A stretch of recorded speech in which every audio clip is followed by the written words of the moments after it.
আমাদের প্রভুর নাম আল্লাহ আর শেখ হাসিনার প্রভুর নাম ভারত।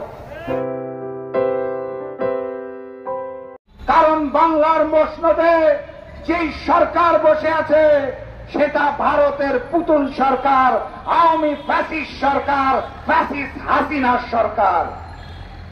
সরকার থেকে সীমান্তে হত্যার জন্য একবারও প্রতিবাদ করা হয় নাই, কারণ জানতে চাওয়া হয় নাই, ভারতকে বলা হয় নাই কেন আপনারা নির্বিচারে আমার দেশের মানুষকে গুলি করছেন।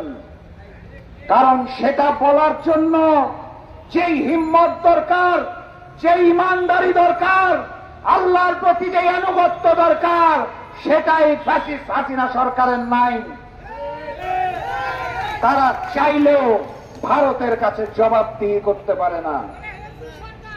আপনারা জানেন 7 তারিখে একটা ভোটের নামে প্রহসন হয়েছিল, বাংলার মানুষ কেউ ভোট দিতে যায় না।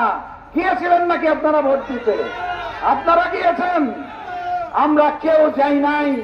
তারা বলেছে 40% ভোট হয়েছে, 5% হয় নাই। আওয়ামী লীগের নিজেদের লোকরাও ভোট দিতে যায় নাই, কারণ তারা জানতো আমাদের নিজেদের মধ্যেই ভোট হচ্ছে, ভোট দিতে যাওয়ার দরকার নাই।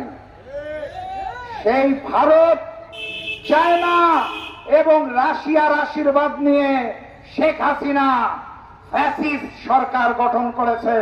সেই সরকারকে আমরা মানি না, সেই সরকারকে আমরা ক্ষমতায় দেখতে চাই না। আপনারা সবই জানেন এবং বুঝেন।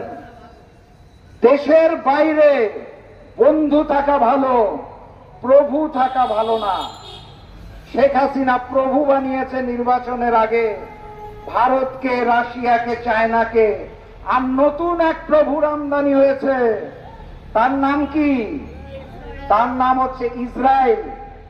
আপনাদের বুঝতে হবে, জানতে হবে, ইসরায়েল হলো সেই ভূখণ্ড, যেই ভূখণ্ড ছিল একসময় মুসলমানদের বিতাড়িত করে সেই ইহুদিরা সেই ভূখণ্ড দখল করেছে এবং মুসলমানদের নির্বিচারে হত্যা করেছে, এখনো হত্যা করছে।